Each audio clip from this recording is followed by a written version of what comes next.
دنيا الإيمان أيا قلوبا.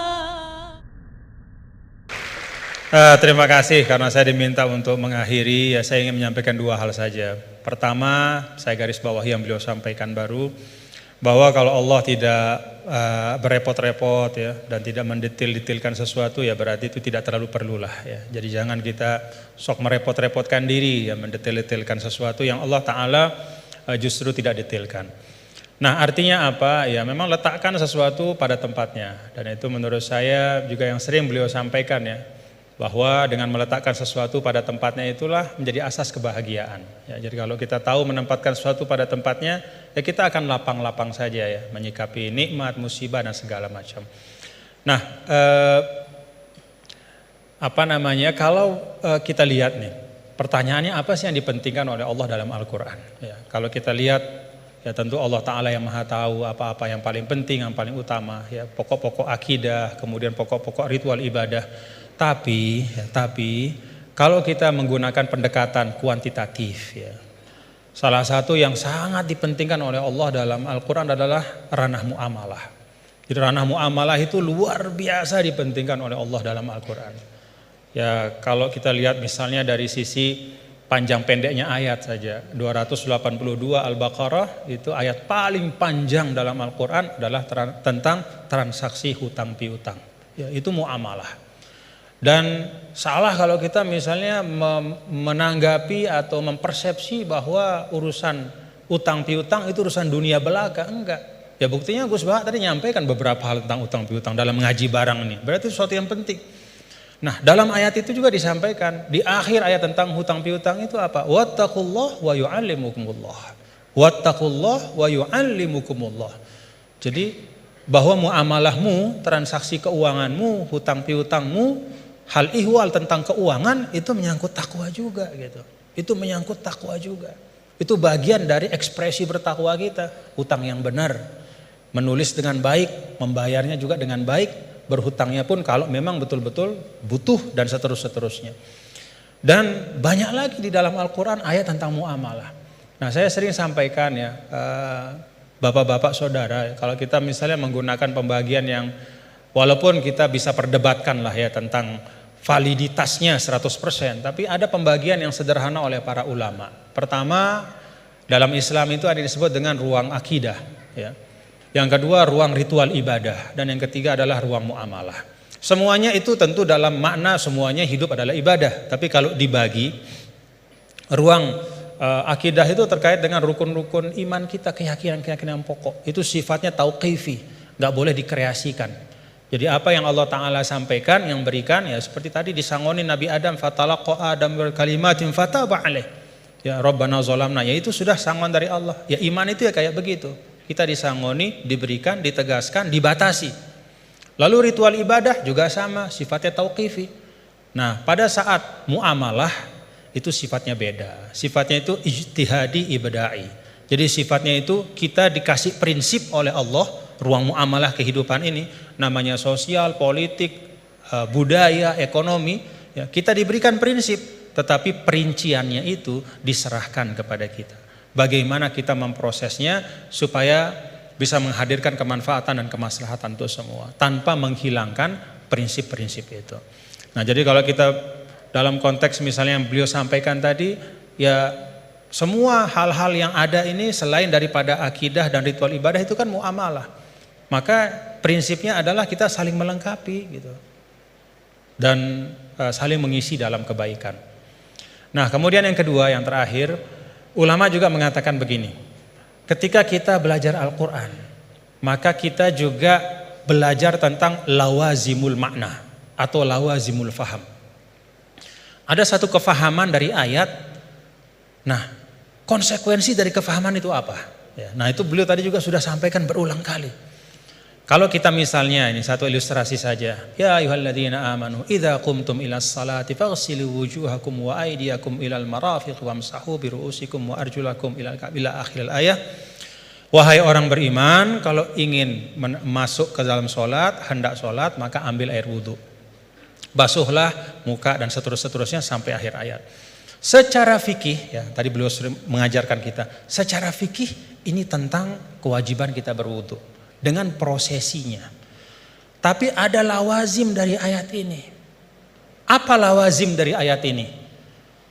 Kalau kita bicara wudu, kita bicara sumber daya air.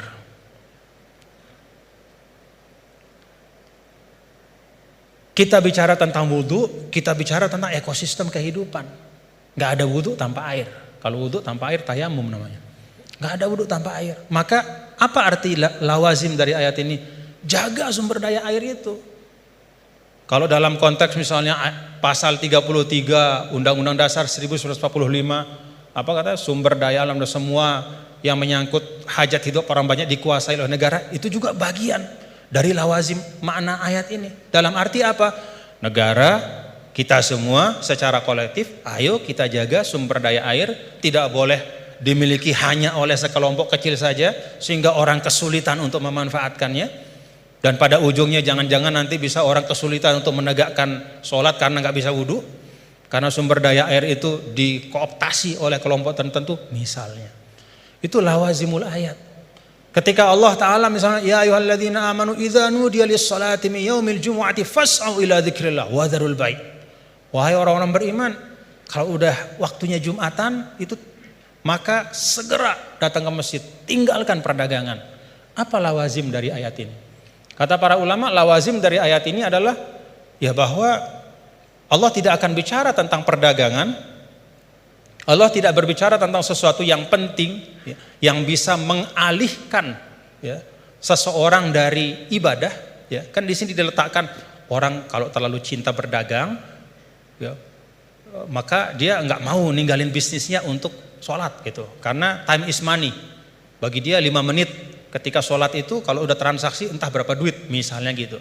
Nah, ada lawazim dari ayat ini kata para ulama bahwa ya perdagangan harus diisi oleh orang-orang gitu, yang tidak hanya memikirkan profit sementara di dunia, tapi dia juga memikirkan fungsi spiritual dari harta itu. Siapa itu? Ya orang beriman. Dengan kata lain ya orang Islam disuruh untuk aktif dalam berdagang. Karena ketika perdagangan itu diisi oleh orang-orang yang tidak punya pandangan lebih dari dunia, kalau kata orang Sasak enggak-enggaknya cuman dia pandang dunia saja, ya dia tidak akan mungkin bisa menunaikan pesan ayat ini.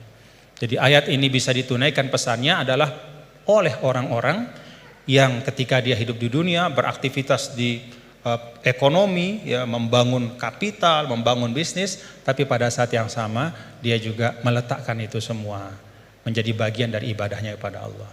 Jadi ayatnya tentang ibadah sholat Jumat, tapi pesannya di sana adalah isi ruang bisnis itu, ikhtiarkan supaya ruang-ruang ekonomi itu terisi oleh orang-orang yang ngerti bahwa dunia ini adalah jalan untuk mencari kebahagiaan yang lebih hakiki, itu di sisi Allah Ta'ala. Jadi itu dua hal yang mungkin saya ambil dari beliau tadi. Kita pentingkan apa yang memang penting, dan yang kedua kita pahami ayat itu tidak hanya dari sisi teksnya, tapi dari konsekuensi-konsekuensinya di dalam kehidupan kita. Terakhir bicara tentang sanad. Nah, saya ada satu hal, kalau saya pertama kali saya ketemu sama Gus Baha ya, melihat beliau ya. Ada enggak bapak-bapak, saudara-saudara melihat dari beliau yang beda? Ciri khasnya.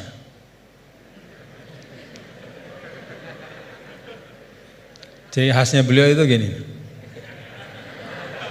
Tapi hari ini ikroman li rektor, jadi rambut gak kelihatan beliau.